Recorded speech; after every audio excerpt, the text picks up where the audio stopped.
Okay, one more, y'all.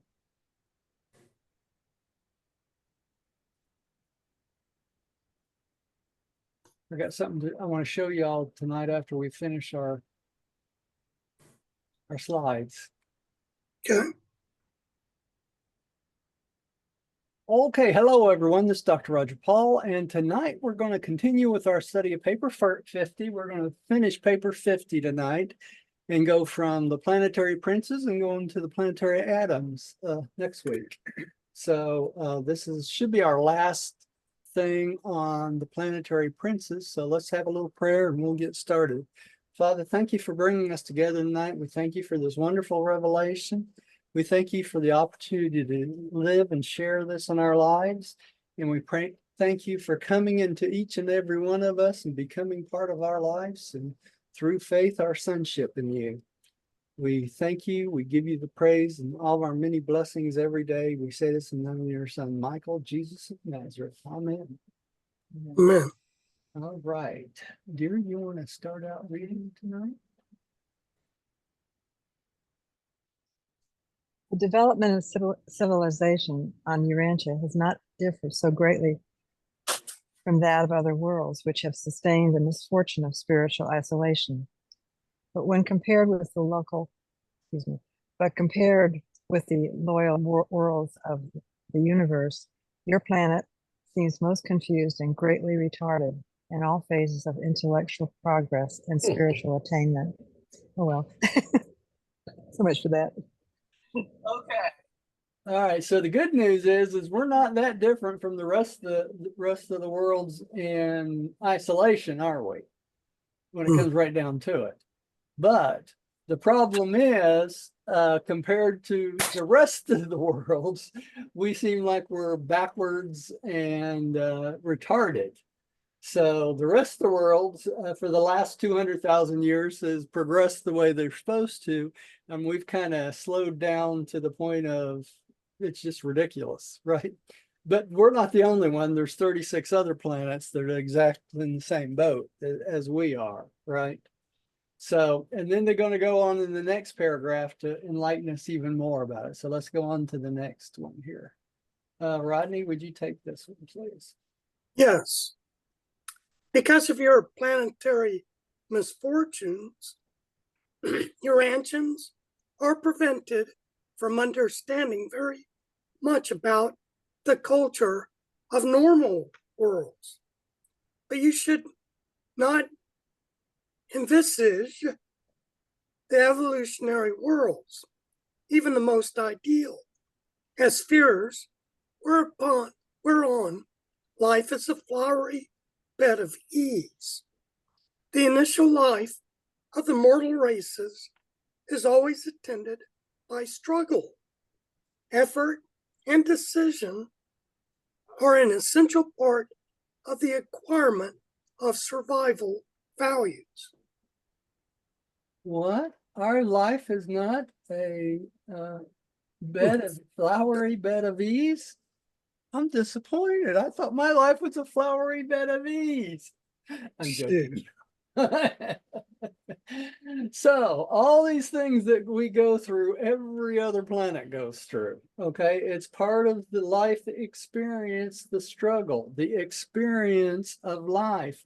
And that's why the creator sons, all 700,000, have to come down and experience a world just like ours, so that they get the idea of what it's like to live on these planets, right?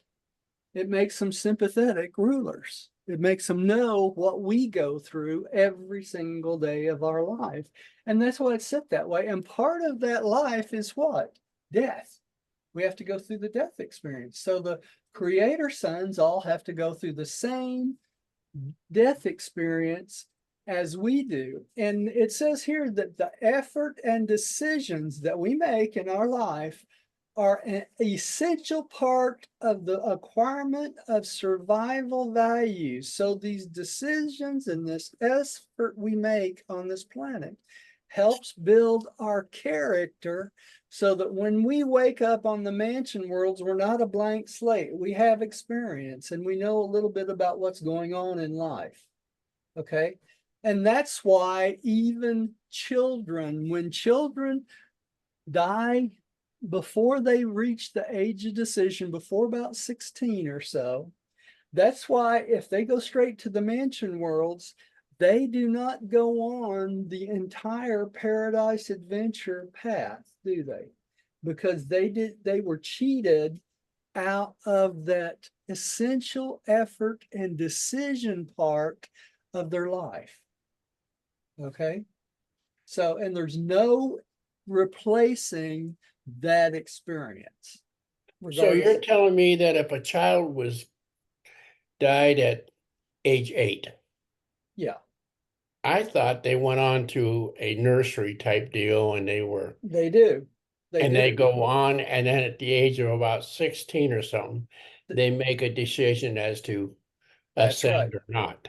They do. That is Okay, true. I'm confused. Yeah, but after that, Gary, because they were cheated out of the experience of living a normal life as a regular adult, they don't have the adult experience. They only have the childhood experience that they learn on the mansion worlds. Okay, so they become custody of the super universe and the local universes. So that's why the guardian angel stays with them all during that time. So they don't ever have the opportunity to experience the struggle we have on the planets. Mm. You see what I'm saying? That's why So that's so important. they're restricted to where they can ascend to? Yes, they're restricted to where they can ascend to. They never become part of the core of finality. They will always be stationed either in the local universe or the super universe, one of the two. Okay, and how high they ascend depends on each individual. Okay, but they will never ascend past, they normally, I don't say never, but normally they don't ascend past the super universe. They don't ever go on to Havana, and they never go on to paradise as a citizen, even though they may at one time or another be able to go to paradise as a visitor. Okay, but they will not become a paradise citizen or a finaliter. You see the difference? Mm-hmm. Okay, because they didn't gain the practical experience of the struggle of life. Wow. That's how I wonder important it what's is. the breaking point. I don't know, but some know. children make a decision to become children of God at even 6, 7, 8 years old, right? Yeah, but what Very about young. point? Well, Here's my that's point. the point is this, Gary. Let me make the rest of this point before I forget. If that's the case, if they choose the path of God's will at that young age, does that qualify them for experience? I don't know. You see Well, what I'm here's saying? another thing that I don't understand is where's the breaking point? Say a young man is drafted into the service at 18, 19, 20 years old. He's considered an adult. And if he gets killed, then is he restricted or not? No, no. He stepped into young adulthood. They consider young adulthood between 16 and 18 years old. So So, if they make it that far, yeah, they're good to go. yeah, they're good to go. But we can't say even those younger than that are not good to go either, Gary, because of the decision of these children to follow the will of God in their life. They have been betrothed to the thought adjuster. Okay. The point for them going on to these worlds and being trained is preparing them for their thought adjuster. Okay. So if they've already made that decision on this planet, does that mean that they can go on the ascension plan because they've already committed to God the Father? Good question. And that I don't know. See what I'm saying? Yes, and So, I'm disappointed in you. well, it's a variation, I'm joking with you. Yeah, I know. But it's person to person. Every person is an individual. So those sort of things cannot be decided on us. They try to give us the general rules of things, right? Because if a child dies at 2 or 3 years old, drowns in the pool and outback or something, it's not had a chance to have any experience at all. So it wouldn't even have an adjuster yet. So those type of children go on to the father's world, the nursery world, and they get their adjuster just like they do on this planet at about 5.5 years old on the father's world. So, okay. So there are no definite say. I can't tell you exactly, well, if this child at 6 years old made the decision to follow God's will, that he would not go on the prayer. I can't say that, right? We just know that if they do not get their thought adjusters, then they have to get them on the mansion, the father's world. And from what they explain to us, because they have lack of experience, they're not allowed to go the entire way, right? Just like a sun-fused mortal or a spirit-fused mortals are limited to the local universe or the super universe, okay? Just like them, it's the same principle. But the difference is this: those beings are full adults. They experience the full adult life on a planet where the children did not get that opportunity, right? And so that's why even some of them go on to the paradise journey, but they don't tell us all of them do. Most of them do not, okay? They become local universe citizens or super universe citizens, one of the two. All right.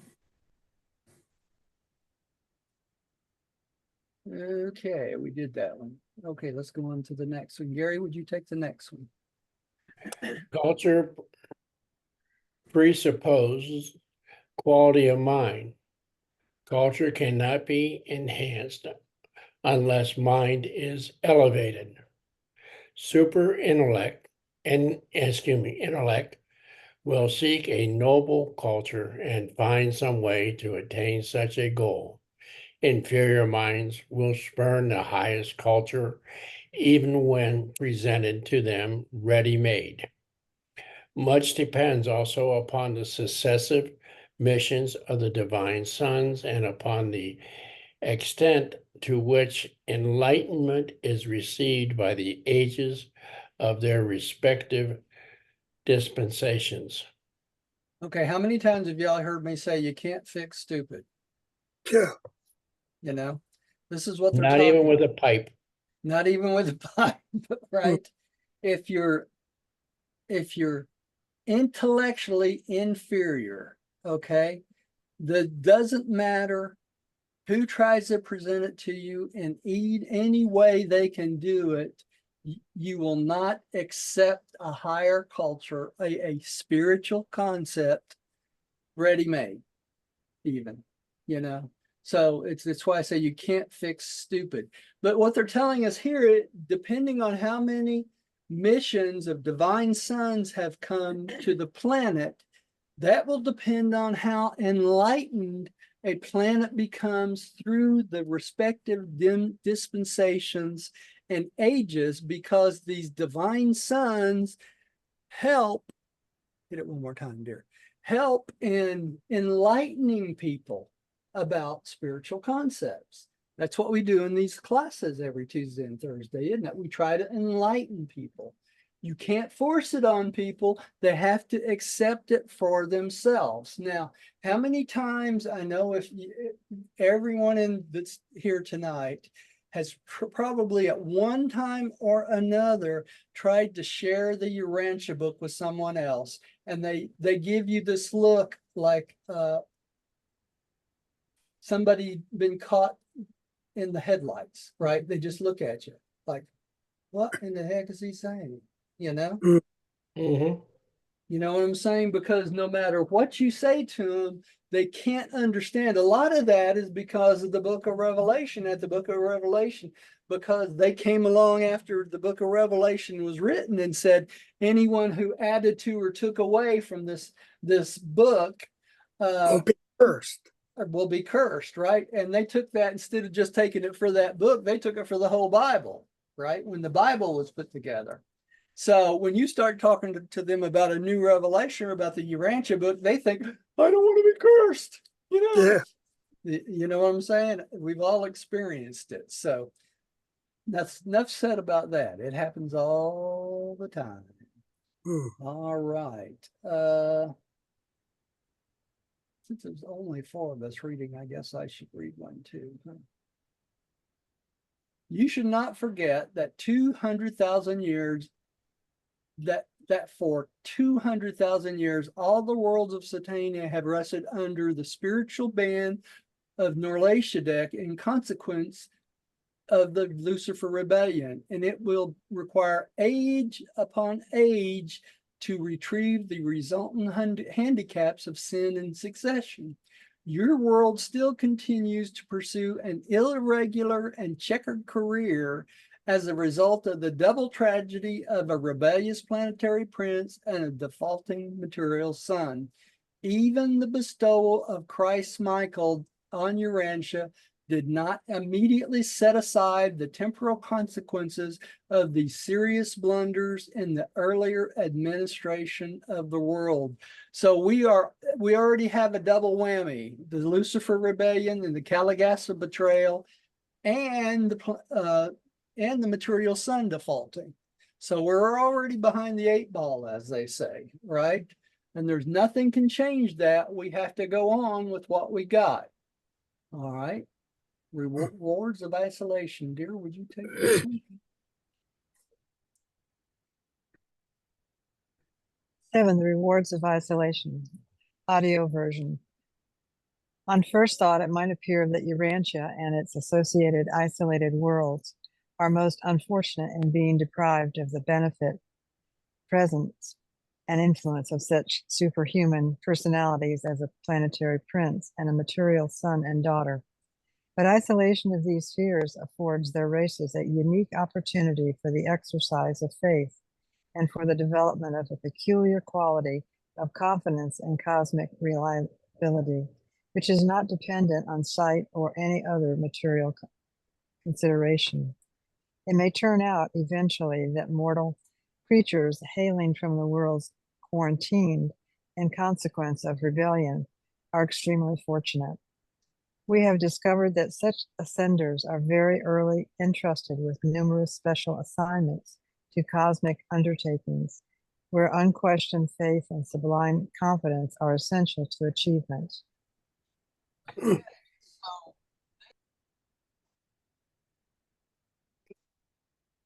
So basically, when sending a soldier into war, they prefer a tried and true and battle-scarred veteran over a boot camp rookie.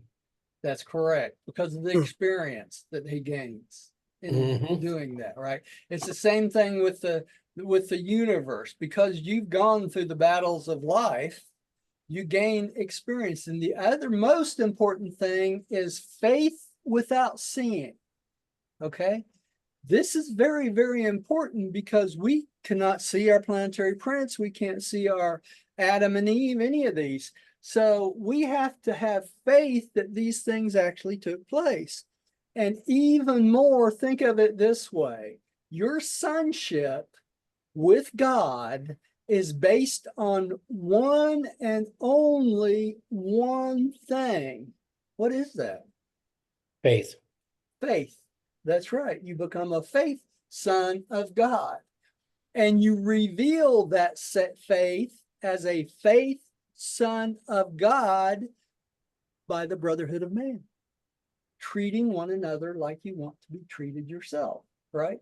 So when Jesus came to teach the fatherhood of God and the brotherhood of man, he came to teach us one thing: faith, right? And through faith, you become a son of God, and through faith, you become a brother to every other creature in the universes. Okay, that was the message. Okay, and they got a special name for us. You're going to find out real soon in this next paragraph. So, Rodney, would you take the next one? Yes. On Jerusalem, the ascenders from these isolated worlds occupy a residential sector by themselves and are known as the Agendonters, That's good. meaning evolutionary will creatures who can believe without seeing, persevere when isolated, and triumph over inseparable difficulties, even when alone. This functional grouping of the Agendonters persists throughout the ascension of the local universe and the traversal of the super-universe.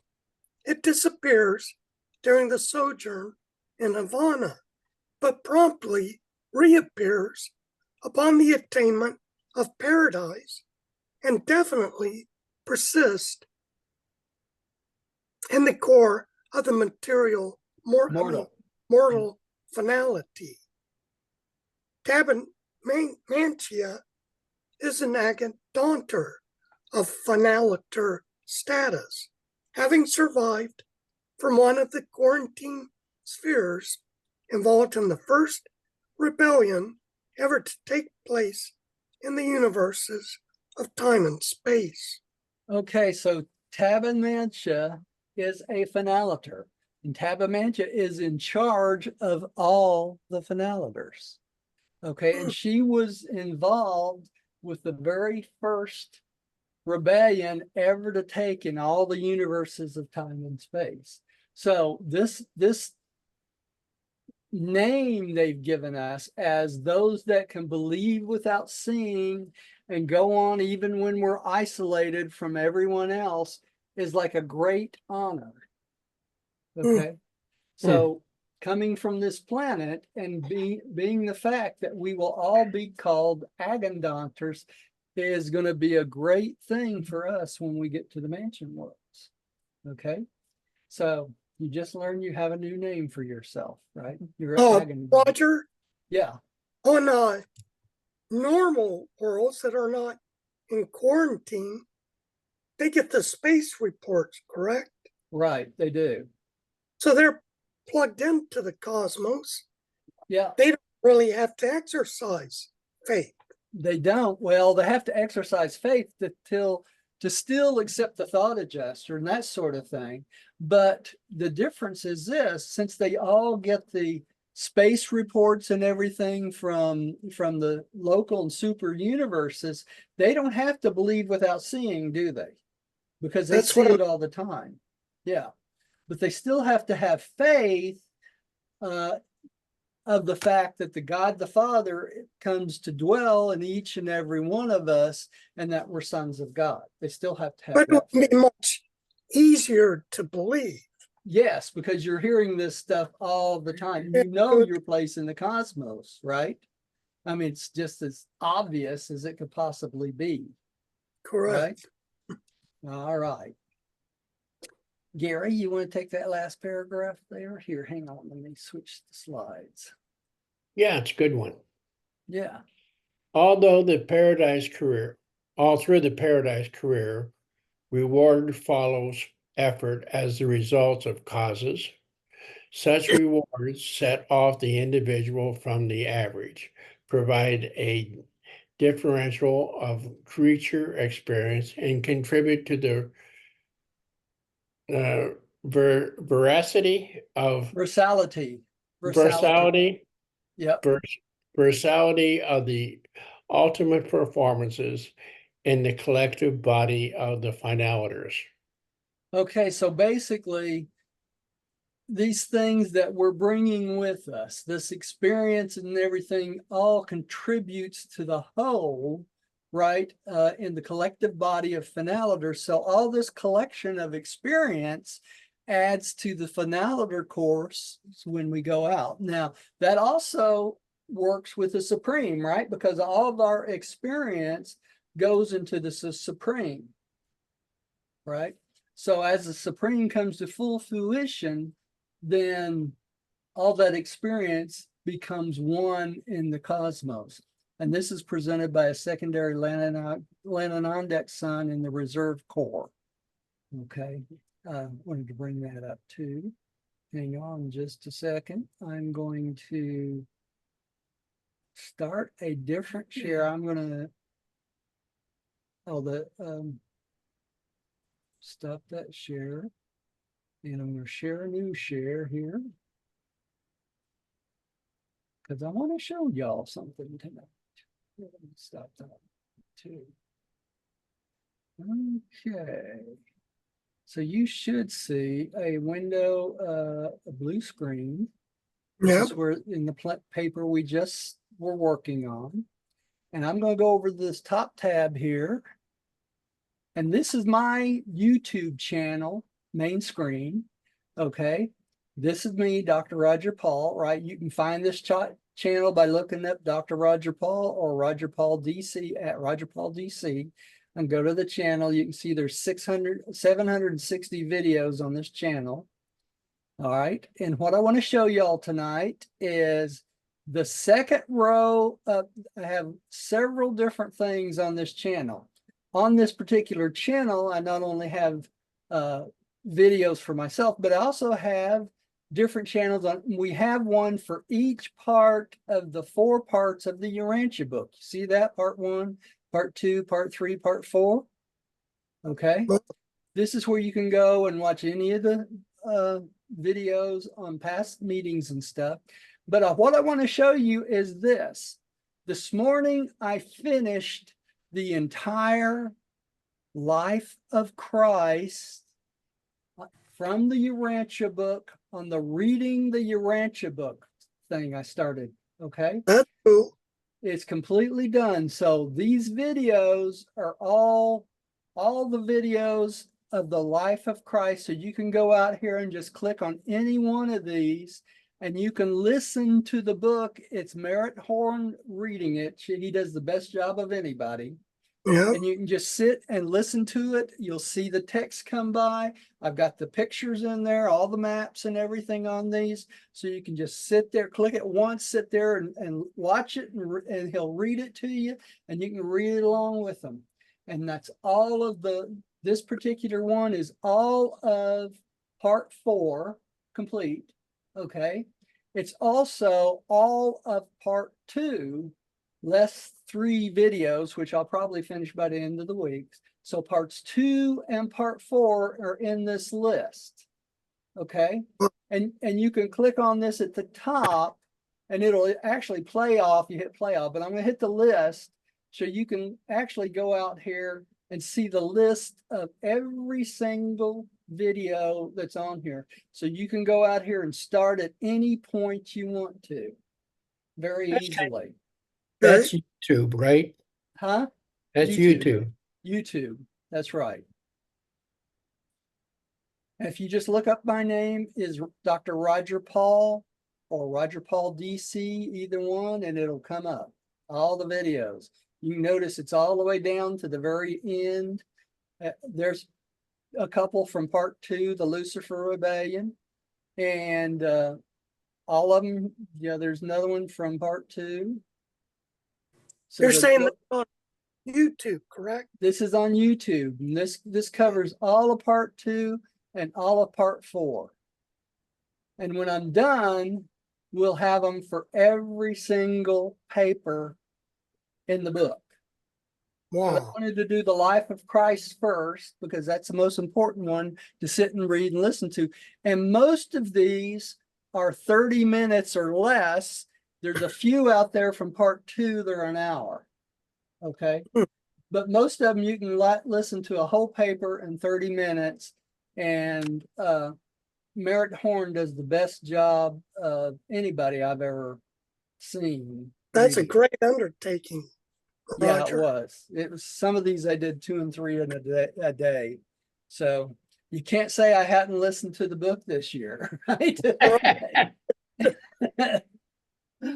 So anyway, I wanted to point that out to y'all.